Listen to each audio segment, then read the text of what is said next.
Outback Incubator, home of the future of work, industry and people, with your host, I4O's Oliver Kelly.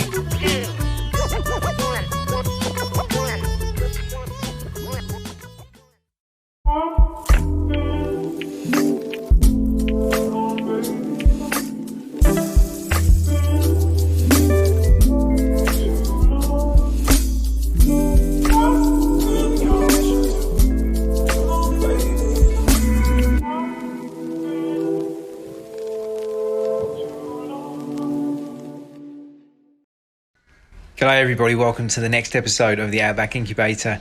Today, incredibly happy to be able to talk to Tammy Fry from the Fry Family Food Company, which is now part of the Live Kindly group. Tammy has been known to me for a few years. She's very passionate about her subject matter, which is her vision of the future of food. She's one of the most recognised business women globally in the food industry, particularly in the plant-based food industry. She's a 5th Dan black belt in karate, mother of 2, wife, and advocate for healthy living and plant-based nutrition. So I hope you enjoy my interview with her, and we'll see you on the next one. Welcome back to the Outback Incubator. My name's Oliver Kelly, and we're here, as always, to talk about the future of work, industry, and people. And today we have another interview for you today from Noosa Heads, which is my hometown and the hometown of our prestigious guest that we have today. I'd like to welcome to the show, Tammy Fry. Thanks, Ollie. Thanks for having me. No problem. Welcome aboard, Tammy. There's a lot to talk about today, but I think the first thing that we could probably do with is if you could introduce yourself for the viewers and the listeners, please, and let them know who you are and where you've come from, and then we can get into some discussion. Of course, well, I hate talking about myself and what I've done, but I am the marketing director for the Fry Family Food Company, which is a plant-based meat food company established in 1991. It's our family business. I am also the PR and comms director for the Live Kindly company, which is a global company that has a portfolio of plant-based brands. I'm also the founder of Meatfree Mondays, South Africa and Australia, and still direct those 2 campaigns. And I'm a mum of 2 boys, but passionate about all things plant-based, having been born a vegetarian and to today where I'm a vegan and following a plant-based way of life and loving every step of it and enjoying the journey that I'm on and the progress that I'm making in my own life as far as nutrition and food goes. We're so pleased to have you on the show because ultimately you've achieved a lot already in your life. You have a lot of responsibility in your role, and yet you're incredibly grounded.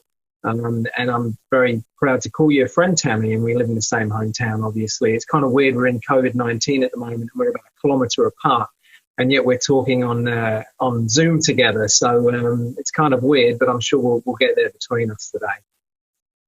Yeah, absolutely. I mean, totally unprecedented times, and let's just hope that everybody's safe and healthy. And I think that's one of the topics we can touch on today is, how do you stay strong and how do you keep a strong immune system? I'm sure this is not the first virus we're going to see, and definitely not the last virus we're going to see. So if people can look after themselves, number one, and treat their body as a temple and adequately prepare themselves for unprecedented events such as this one, and maybe that would be a good topic to chat about a little bit more as well.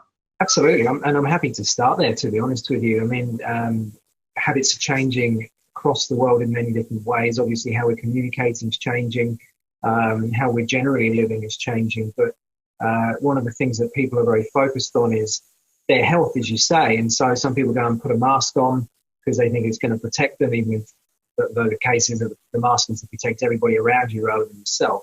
But people are sort of having this knee-jerk reaction at the moment, which is, oh, I'm going to take some turmeric and try and get my immune system a bit stronger in case I'm fortunate enough to contract COVID-19.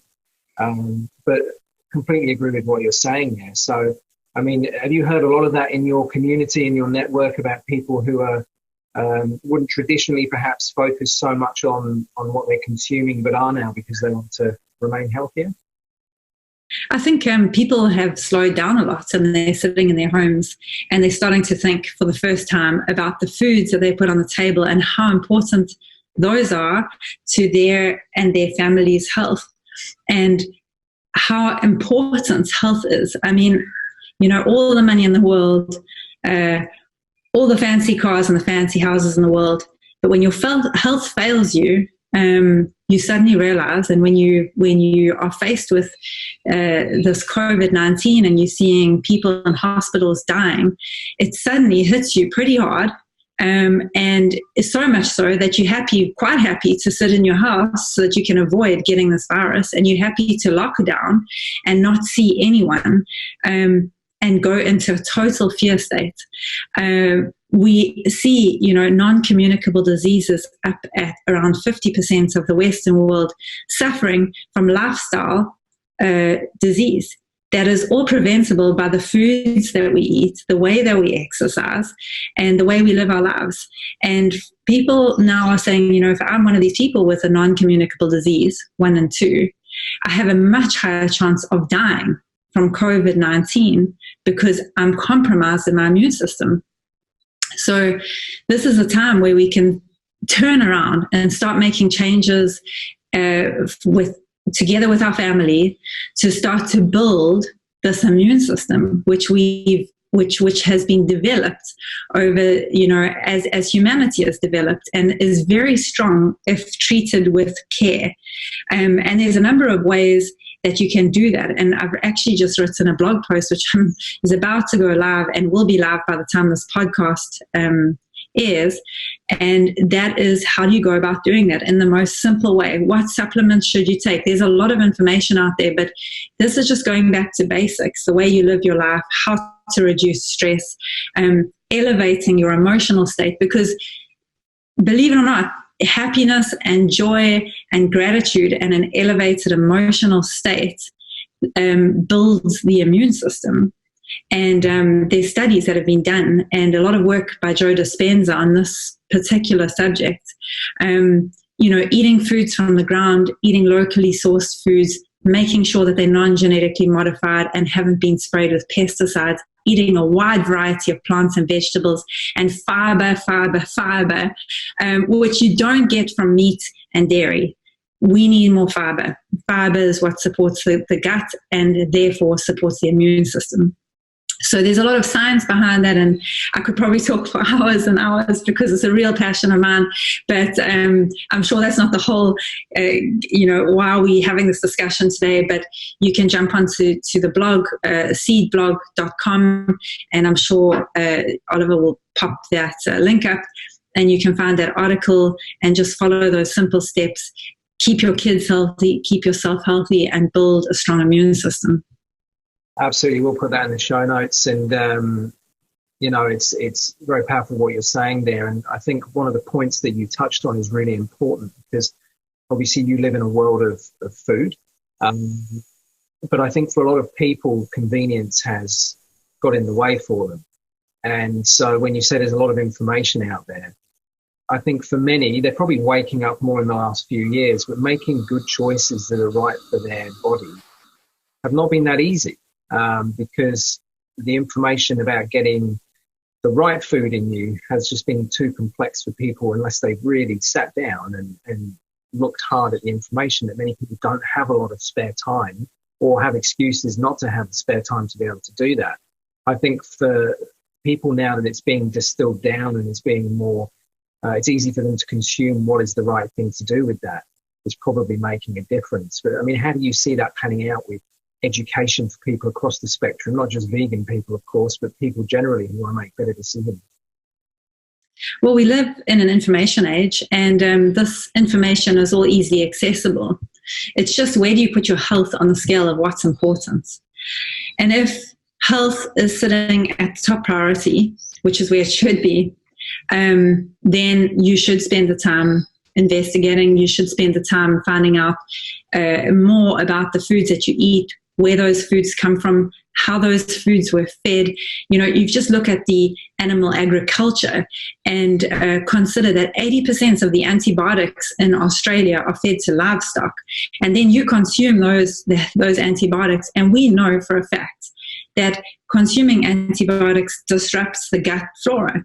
And that's why they say once you've taken antibiotics, you must take probiotics to build back up the gut flora. So if you're consuming these antibiotics from a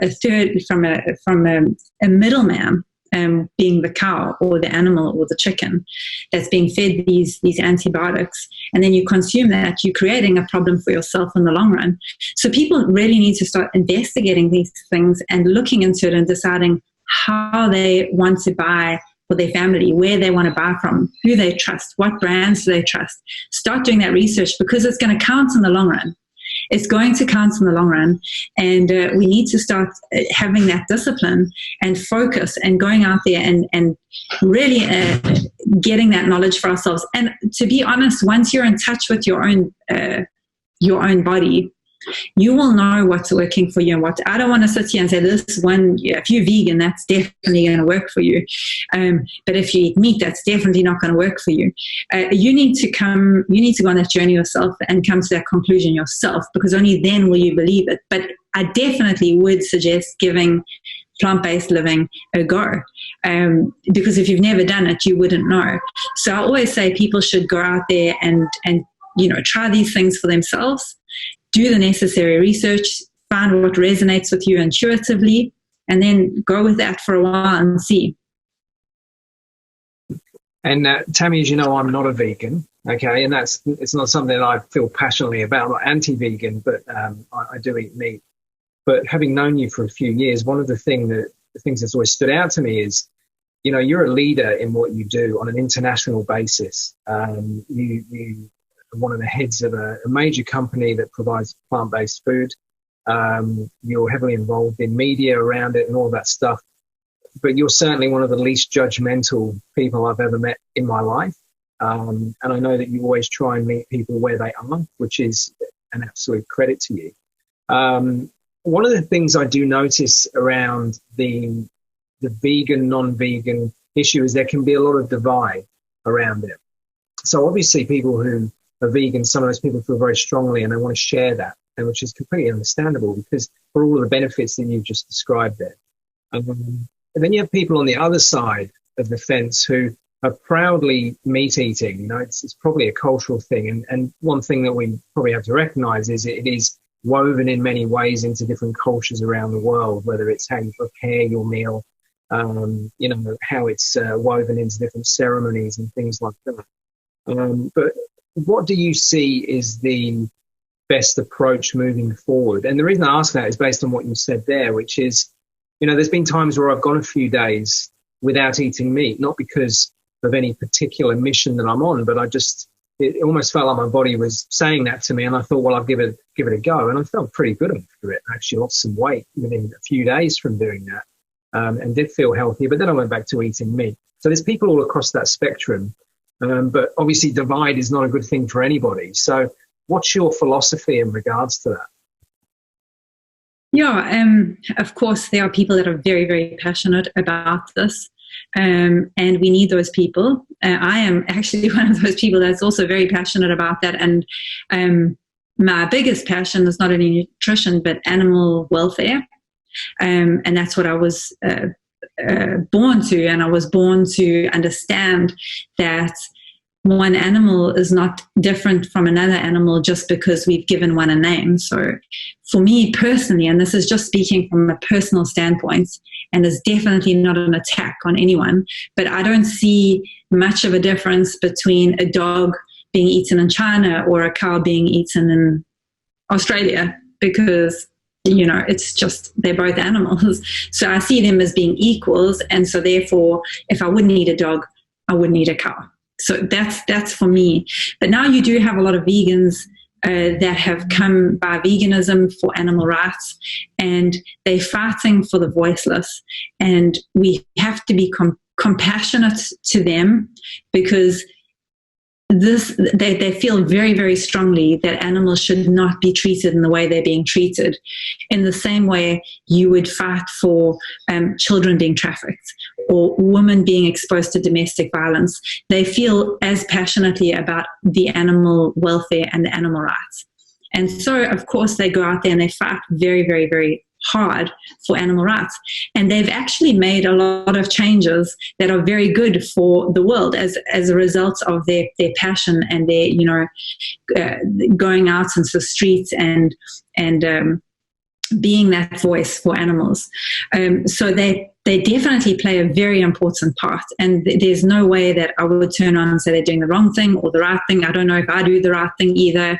Maybe I should be louder and, more aggressive in my approach. But for the people on the other side, it is definitely a time where consciousness is shifting, and you need to start waking up to love for all things. You need to understand that if you choose a certain food, it might be affecting the Amazon rainforest.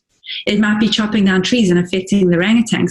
If you're choosing to eat fish, how is that affecting the ocean? Because do you or don't you want to see an ocean full of fish? And if you say, yes, I do, well, then you have to spend the time investigating where you're buying fish from. Is it sustainable? Is it correctly labeled? How has it affected the ocean when they caught this fish? Was it done by commercial fisheries? How much bycatch was there? You need to investigate that, because as human beings, we have a responsibility, especially right now, to protect the earth, to protect the animals, and to understand that we are all connected. Every single one of us is connected to everything around us. So when we inflict harm, in any way, shape, or form, just by the thing that we choose, where we spend our dollar. If we inflict harm, that harm goes on and on. It's like throwing a stone into a dam.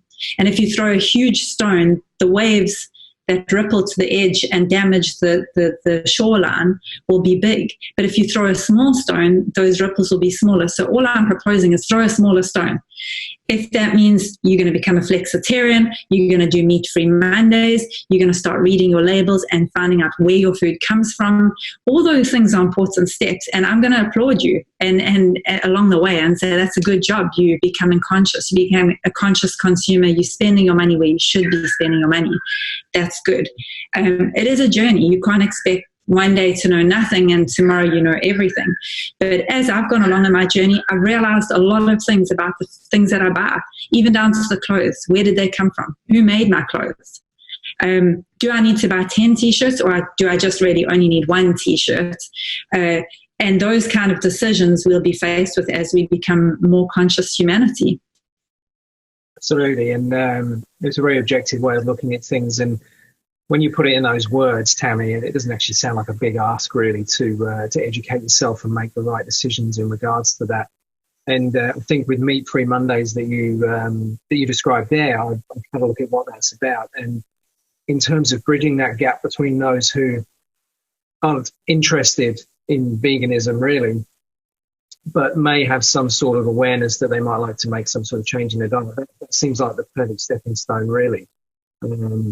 Whereas you say flexitarian or whatever, you don't have to jump into everything feet first in the first instance. You can take steps and educate yourself and see if it's for you. And as I say, I've said it already, I'm not a vegan, but as a result of that kind of approach, which is a moderate approach for those who aren't sure, it could potentially open their eyes to something that they had no idea was there. Yeah, it's a slow learning curve. And as you get older, as I'm discovering, it seems to get a bit slower. But for sure, just doing a simple thing. Let me quantify this. If you decide to do Meat-Free Monday, one day, just one day, and you cut out, maybe you had a steak usually on a Monday night, and now you don't have the steak. The impact that you have on water resource is 5,530 liters of water that you save by choosing to eat plants instead of the steak. That can be a plant-based meat, because plant-based meat comes from plants, or it can be plants themselves, or it can be grains. These have a much smaller water footprint. Now, to quantify 5,530 liters, because that's a big number, that's equal to a 7-minute shower every day for 50 days. That's one meal. We're talking about one meal. That's the impact that you've had just by choosing to not eat steak on that day. 70% of the monoculture crops that we grow are not fed to human beings, nor are they used for biofuels. 70% of monoculture crops are fed to the 80 to 90 billion animals that we plan to slaughter. So when they cut down rainforests to plant soy and corn, it's not because they intend to feed more people. It's because they intend to feed more animals. And it's an inefficient protein equation. They're taking this monoculture crop, they're feeding it to a cow or a chicken, and then the protein is converted into muscle tissue, which then you consume, where you could just get it directly from the plant and not have all that damage inflicted. And you think about this, and one child, I'm from Africa, one child will die of malnutrition every 45 seconds while someone sits there and says, I love steak. And so you have to make that connection. You've got to start to realize that when you have your steak, this is my steak, when you have my steak, you are inflicting damage on other things. So yes, by all means, if it's something that's that important to you, do it. But try and do it less often. Try and have less of an impact. 18% of the global greenhouse gas emissions, and some estimates say up to 51% of global greenhouse gas emissions come from raising cattle and chickens for slaughter. So if we want to slow down global warming, and that's important to us, we just had the fires in Australia, which was, before COVID, was a huge thing. And people all said, yeah, global warming, what can we do? Should we put more fire breaks in? No, if we just had to all cut out eating some meat, we would have a huge impact into global greenhouse gas emissions. We would reduce them significantly. Less pollution, less greenhouse gas emissions. So there are so many different things that spin off from one meal. I've just given you 3 examples, and I could keep going. I could talk about this all day. There are so many spin-offs to making that choice that are good for the planet. I'm not talking about you, not just you, but for the planet, for the animals, for the oceans. Cows are the biggest ocean predators. They eat more fish than human beings do. They use fish meal and they feed it to cattle. So most people don't know these things. And I really urge people to start looking into it. There's fantastic documentaries that if you're interested, there's Cowspiracy. They're free on Netflix. What the Health? Meet Your Meat. There's just Dominion. There's a lot of documentaries you can go and watch and just start enlightening yourself, and then make decisions what you feel is best. What are your next steps for yourself and for your family? One of the themes that's come through in this podcast series so far, Tam, is not that it was designed this way, but existential threats seem to pop up every episode that I have. And some of those feed into what you've just said there. Particularly in the first interview that I did of the series with a futurist called Dr. Richard Hames, who has a vast knowledge of everything that's happening in our expanded now, he calls it. He was making the point that the systems that we've developed since when he was born, which was, mid-40s, I believe, there's 2 billion people on the planet. And he said, well, I'm still here, and there's 7.7 billion people on the planet now. And the point he was making was the systems haven't really developed, and the world has, in terms of civilization and growth and et cetera, right?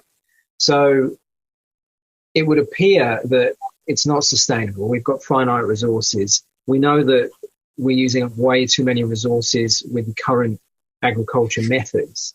My 2 questions are, to what extent are big business going to release their grip on that? And secondly, how do we actually affect change, in your opinion, in the short time frame that we have to do it before these existential threats become a reality for us? Well, ultimately, the power belongs with the consumer. And so how the consumer spends their dollar does determine the future. So, there are so many brands that have come into the marketplace that are, I would call, conscious brands that are looking at where they buy their ingredients from. And Fry's is definitely one of those brands. We've been looking at where our ingredients come from for 30 years. We eat our own food, so we really look at those ingredients in depth. What is the impact on the planet? What is the impact on our health? Do we want to buy genetically modified soy or ingredients? No. So we choose non-GMO despite the cost to our company. And we're making those choices every single day to have a fully conscious brand. Is it perfect? No. Is it the fruit that dropped off the organic tree? No, it's definitely not. But it is definitely better than a lot of other types of foods we could be consuming. So looking out for those brands, shopping for those brands, and supporting the smaller guys will definitely go a long way to changing the whole world. And that can happen pretty quickly because you just have to say, okay, I'm not buying that anymore. I'm going to start buying this. And it might be a little bit more expensive. And that's where I think the difficulty is going to come in, is to reallocate your dollar to making a difference in the world. And instead of maybe buying an extra t-shirt or another pair of trainers, maybe it's starting to have a positive impact as an individual, and to help the planet. We need lots of people we need everyone to be doing that. And if everybody's doing that, then we'll see rapid change and we'll see a completely different picture. 5, 10, 15 years from now, a completely different picture. And it's not, you can't say, I'm just one guy, so like what I do is not going to make a difference. It's our personal choices and actions can help change the world. And you have to believe that. You have to have hope that that's true. And then share with your friends, help your friends along this journey too. If you've watched a documentary that you really enjoyed, share that with someone. Because if you can influence more people, maybe what you do in your life only has a small influence. But if you get 10 friends to do the same thing, now, your impact is greater. So I think that we can change the way we do things. But biodynamic farming is a very, very interesting subject as well. Moving away from sprays, pesticides, and starting to redevelop the land in the way it was supposed to be, build up the soils again.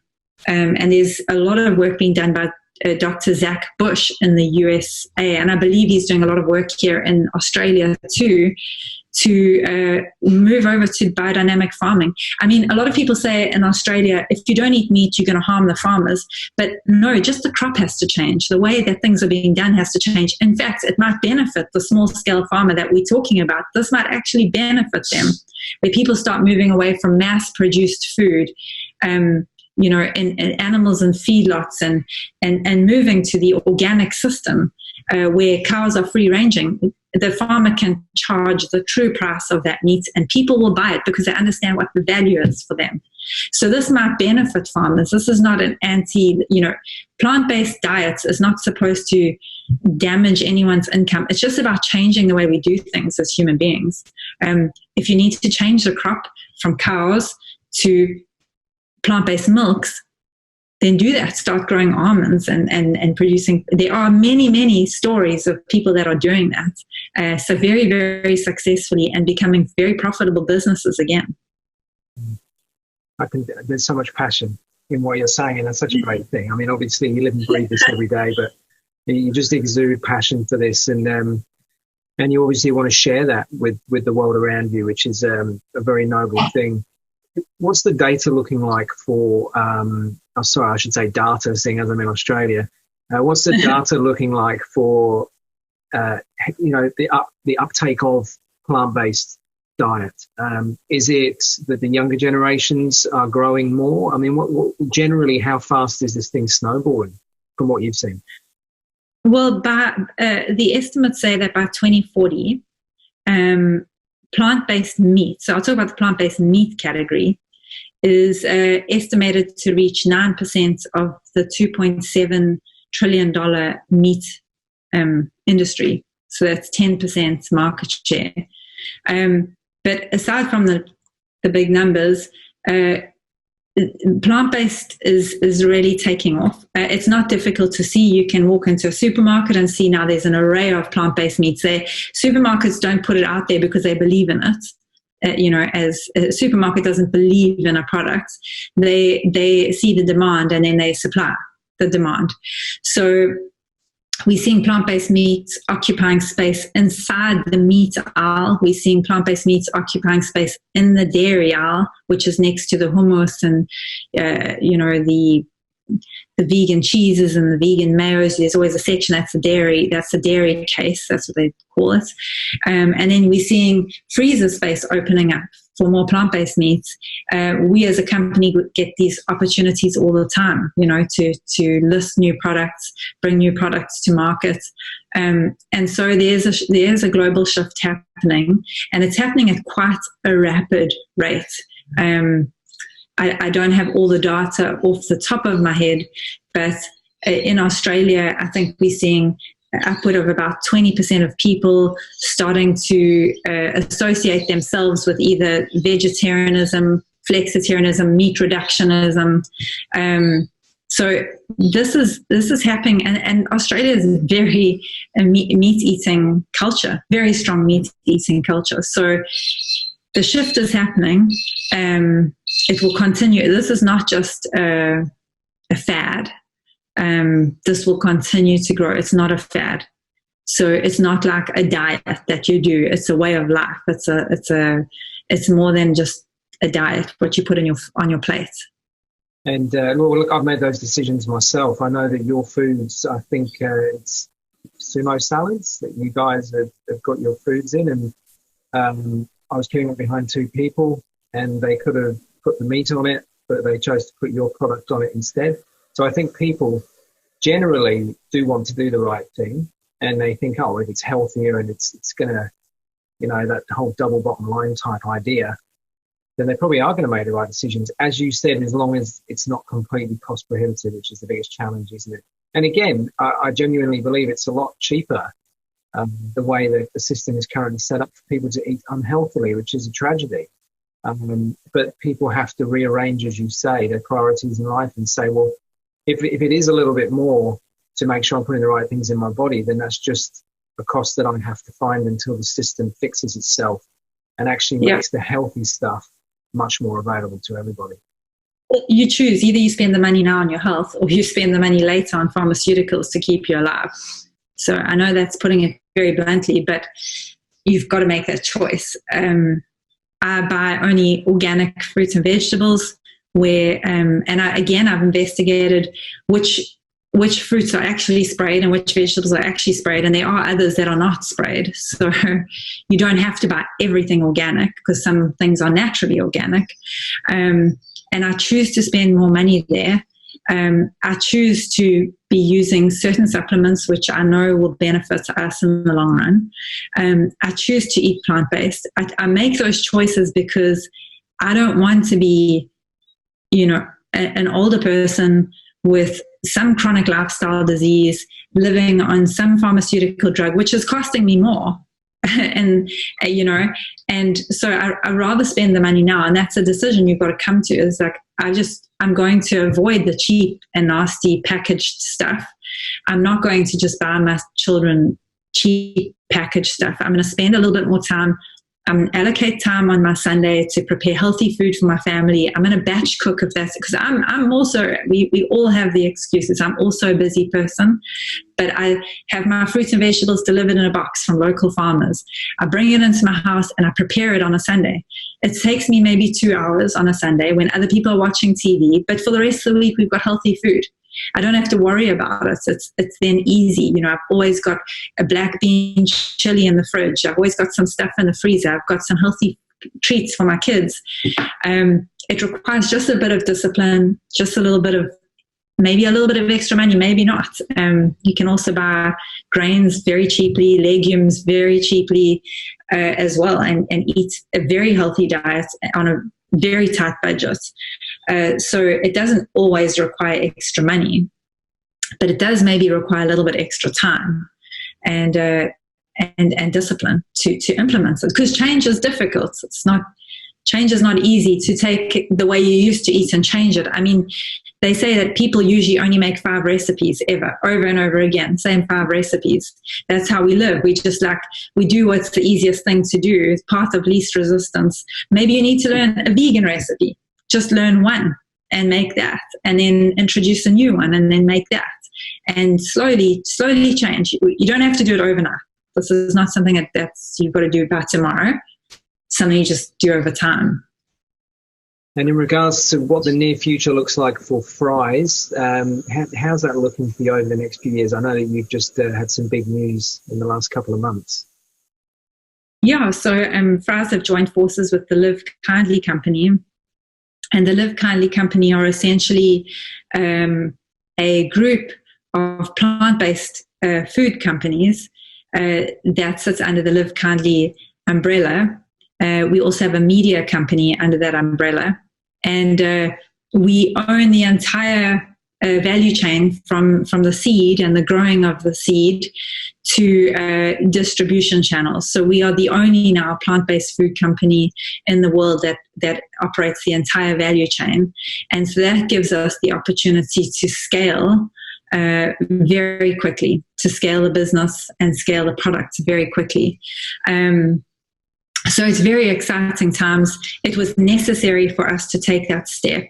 We're still very much involved as a family in the business and the decision-making for our business. So values are intact, ethics are intact. We're with a group of people that have the same value system. So it's pretty easy to keep that. It's not like we were joining a different corporate or even a meat company. We've joined like-minded companies. So it's exciting times for sure. I think that we're going to see some great growth from the Fry Family Food Company, but still maintain the ethics we have as the family brand, and eventually reach all corners of the globe. I've got no doubt that you will, especially with your passion and enthusiasm, Tammy.